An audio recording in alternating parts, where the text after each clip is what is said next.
is absolutely free. Just search. Hello, everyone, and welcome back to the GSMC Fantasy Sports Podcast. I hope you enjoyed our first two segments. We're going to continue with this narrative of looking at fantasy before we get into the meat of our episode, which is our updated rankings after week one. But I just wanted to take a third segment where I want to look into some trade advice, because a lot of people, we've gotten a lot of comments in prior shows talking about trade advice and what to do in certain situations. And I want to definitely look back at some of the more intriguing trades that we got. I want to go back to Captain Joe King's comment here, because it's an interesting comment, and it definitely shows the level of depth you have to understand in terms of a trade. Because there are different markets that can be traded differently, and there are different values and situations that can be covered over others. So say, for instance, looking at Captain Joe King's.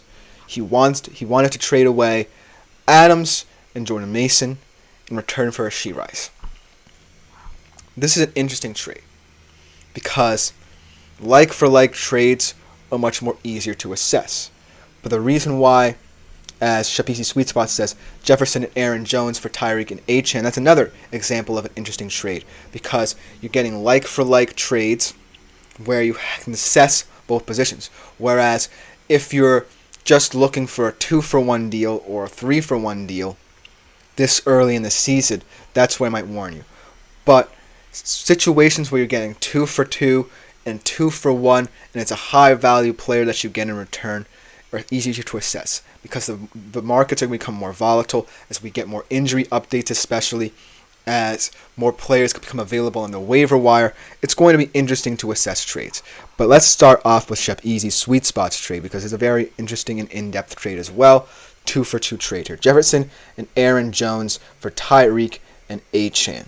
Now, what I like about this trade as well is that it's a 2-for-2 trade, but both of these players are on the same team. And that becomes very interesting. How do you value teams in this? When I look at Jefferson and Aaron Jones, they had nice games this week, but it was against a very easy defense. And the profile of the Minnesota Vikings offense is not as hopeful and optimistic as that of the Miami Dolphins, where Tyreek and Achane really have more opportunities.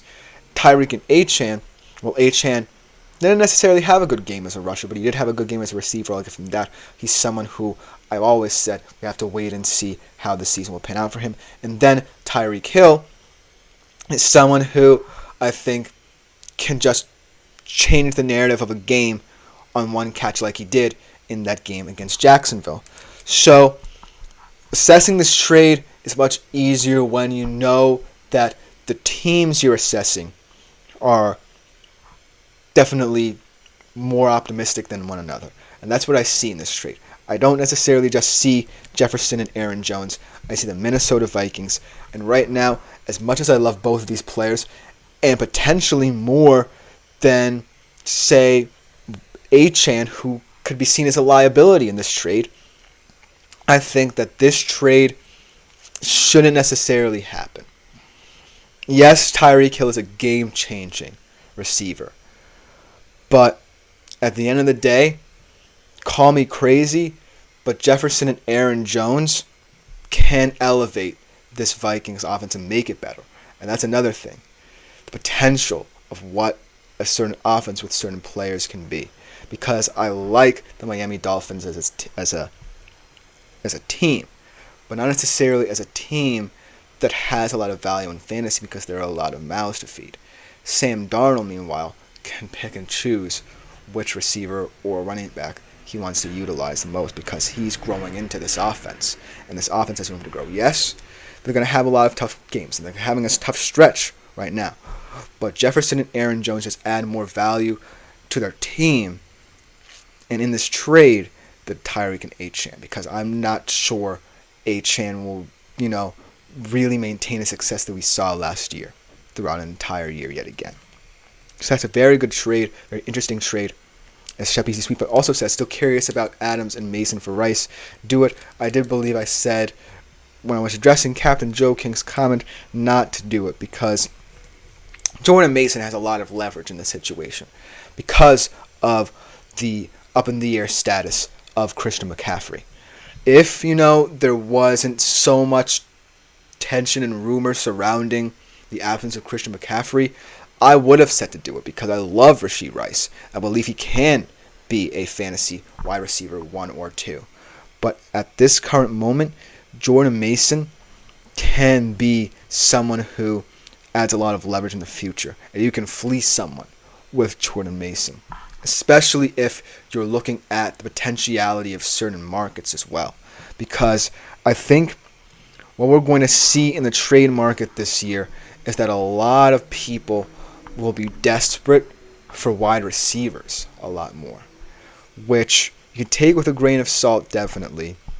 But I think that wide receivers are definitely going to be more coveted as the season goes on because of the volatility of certain NFL offense. Look at Davante Adams, for example.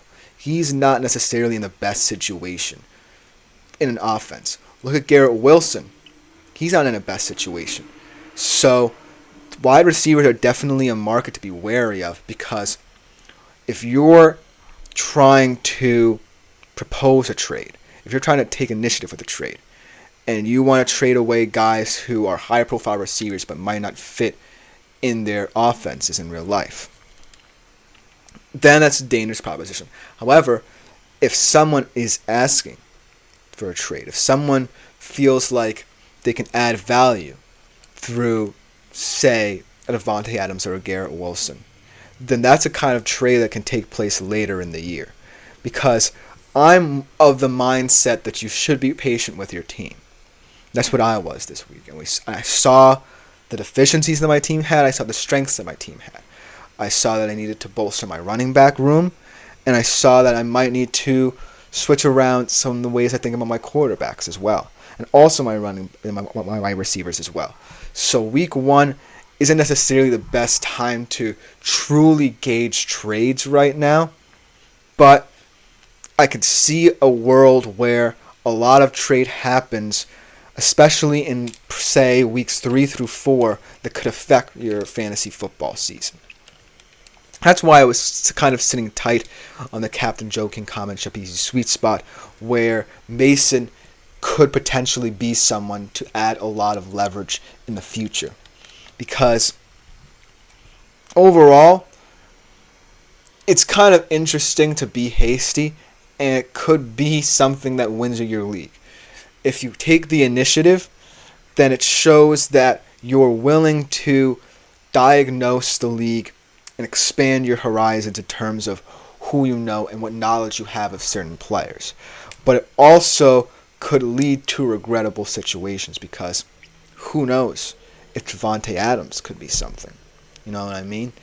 And while that trade at face value could have worked, at this current moment in time, it is definitely feeling like a wait-and-see trade, because a 2-for-1 deal is good, but you have to feel absolutely confident that the one player you're receiving can elevate your team at this current week-by-week basis, because that's what fantasy is. It's a week-by-week thing.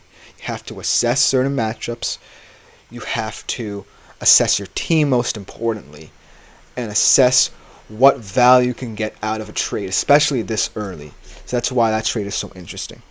But some candidates for trades, maybe not right in the immediate future, because yet again, I'm someone who wants to wait and see and wait it out and try to get more assets later in the year to make a playoff push.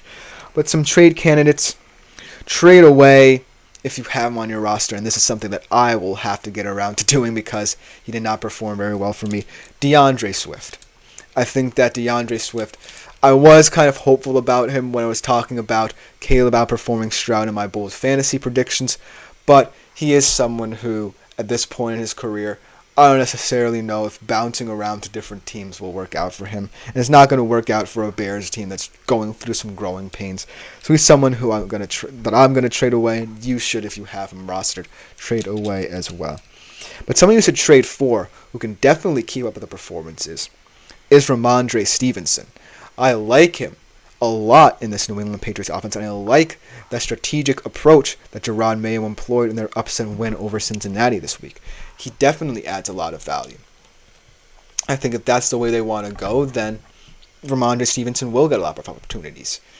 He's not going to have a lot of pretty performances. He's kind of one of those ugly running backs who grounds and pounds for yards. But at the end of the day, smash mouth football is what can get Patriots wins. It's what gets Ramondre Stevenson touches as well.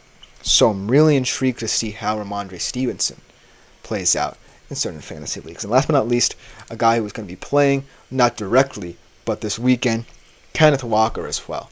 I think that, Mike McDonald realized at halftime in that game against the Broncos that if Seattle had good field position, which they did it for most of that first half, then Kenneth Walker was going to be the X factor in this offense. And he proved to be yes. The offensive line concerns for Seattle run deep. I'm really concerned about that unit as a Seattle Seahawks fan. And it's not one that gives me confidence going up against the Patriots front, seeing what they did. But Kenneth Walker is someone who is going to be someone utilized a lot in Seattle's system. He's someone who's going to open up a lot of lanes and avenues for Ryan Grubb in his first year as their OC. So Kenneth Walker is definitely going to be someone that you can look to trade for in the future as Seattle grows into the season. But overall, this is early goings. Trade advice this early can be taken with a grain of salt. A lot of you have been really eager about trades, and that's what I love. But at the end of the day, I'm someone who values patience in fantasy because you don't know week by week what's going to happen in the NFL until it happens. Like Jordan Love going down, Puka going down, things of that nature.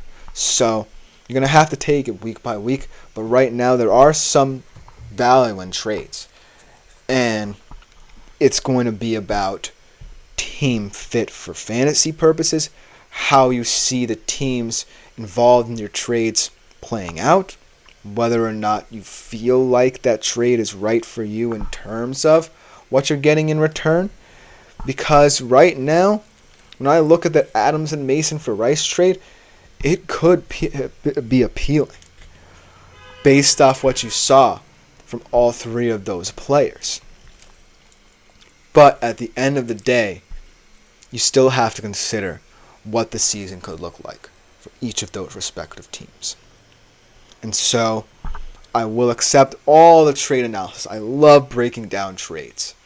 But just know that right now, I personally, even though I'm coming to you from a place of help and I want you to feel like you can get guidance, I feel like right now is not the best time to be hasty in terms of a trade.